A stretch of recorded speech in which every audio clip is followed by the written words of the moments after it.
La blockchain peut sembler être complexe, mais derrière ce mot se cache une vraie technologie qui peut faire plein de choses. C'est l'une des plus grandes révolutions après la bulle d'Internet.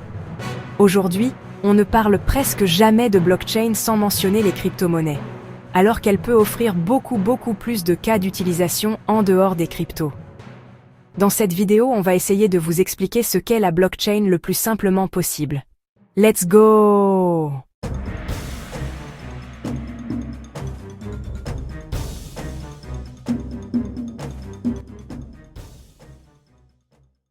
La blockchain, c'est une technologie de stockage qui allie trois concepts: la scalabilité, la sécurité, la décentralisation.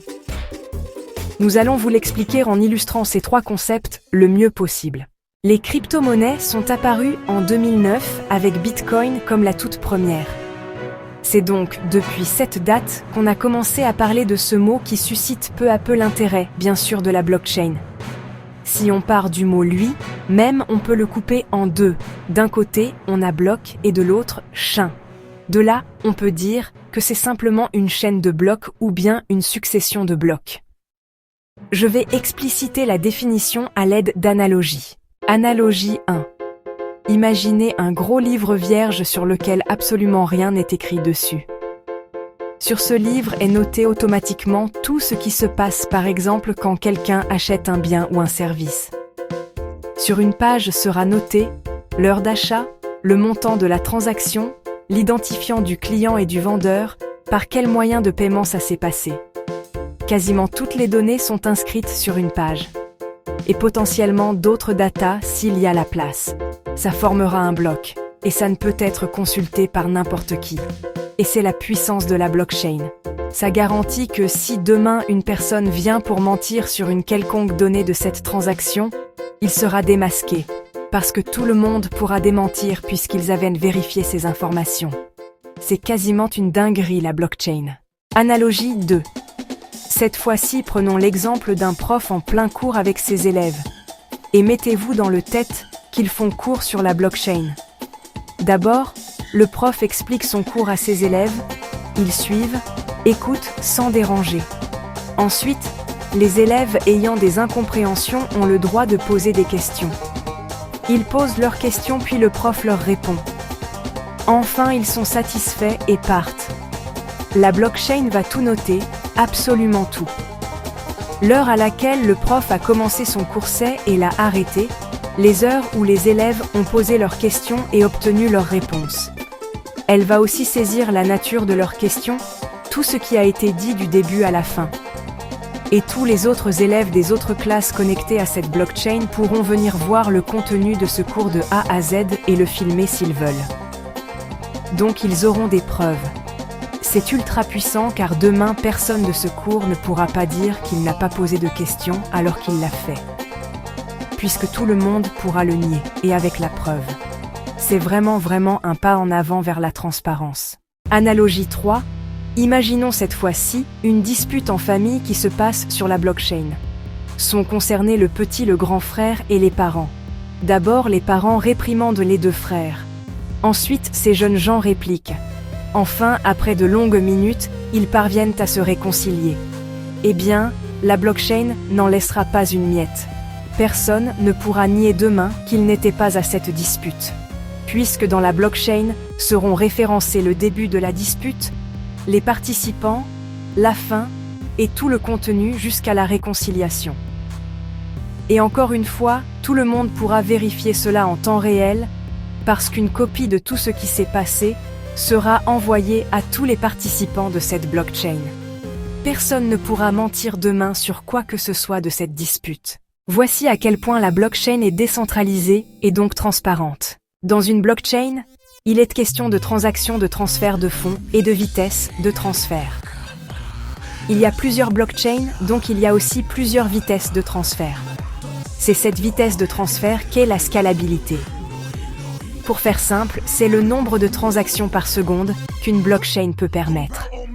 De ce fait, plus vite les gens effectueront leur transfert, et plus ils s'intéresseront à cette blockchain en question.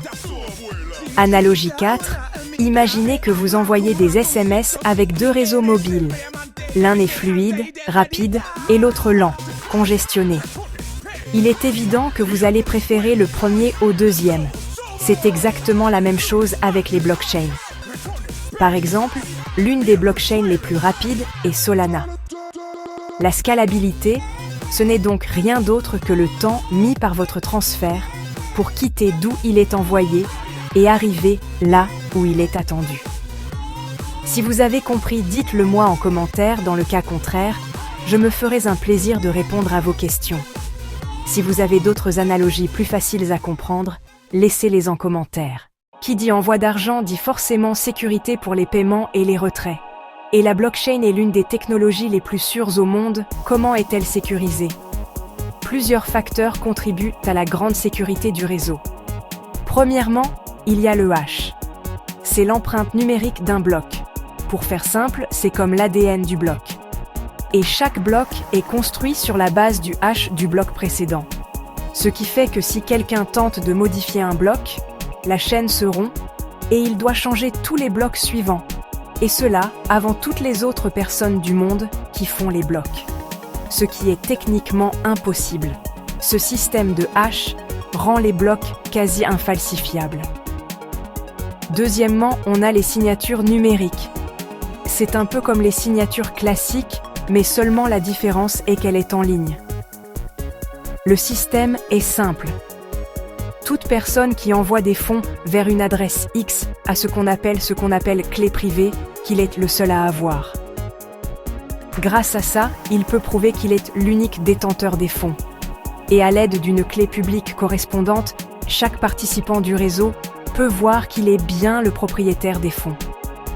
Troisièmement, on a le consensus. Tous les nœuds doivent se mettre d'accord pour qu'un bloc soit ajouté. Un nœud, c'est simplement un ordinateur connecté au réseau et qui participe à sa sécurisation.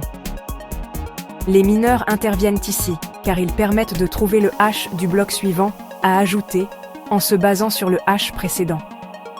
C'est pour ça que vous entendez souvent qu'on dit qu'ils résolvent des problèmes mathématiques complexes. En réalité, ce n'est pas compliqué, mais c'est long parce qu'il faut tester des millions de séries de chiffres avant de trouver le bon. C'est de cette manière que les blocs sont trouvés et ajoutés une fois tout le monde d'accord. Une fois le bon hash trouvé, ils sont récompensés par des bitcoins. Ils participent donc à la sécurité du réseau. C'est donc de cette manière qu'est sécurisée la blockchain. Plus haut, nous avons montré que la blockchain est très transparente. C'est de là que découle sa décentralisation. En effet, tous les participants sont maîtres de leurs transactions et personne n'a un pouvoir absolu sur la blockchain. Le pouvoir est à tout le monde. Puisque tout ce qui se passe sur la blockchain est automatiquement copié chez chaque utilisateur. Tout le monde a donc une copie de tout ce qui s'est passé, au lieu que les informations soient centralisées par une seule personne. C'est ça, la décentralisation. Tout le monde détient ses fonds, fait ce qu'il veut avec et sait ce que l'autre fait. Mais attention, vous ne pouvez pas voir, bien sûr, le nom des gens, ce serait trop facile. Ce qui est plutôt visible, c'est l'adresse. Et c'est grâce à ça que les gens remontent souvent jusqu'au propriétaire. J'espère que vous êtes toujours là. Après une rimbambelle d'explications, place à une définition générale. La blockchain, c'est une technologie de stockage décentralisée, sécurisée, transparente et qui récompense ceux qui la sécurisent à travers des crypto-monnaies. On peut utiliser la blockchain dans plein de choses, pour suivre les dépenses publiques afin qu'il y ait de la transparence par exemple. Elle peut aussi servir à abriter ce qu'on appelle des smart contrats, pour rendre plus efficaces des services comme les remboursements de billets, etc. Si vous voulez une vidéo sur les smart contrats, dites-moi en commentaire. Merci d'avoir été là du début à la fin et à bientôt sur Focus Crypto pour plus de secrets crypto. N'oubliez pas de liker et de vous abonner pour être au courant des prochaines vidéos.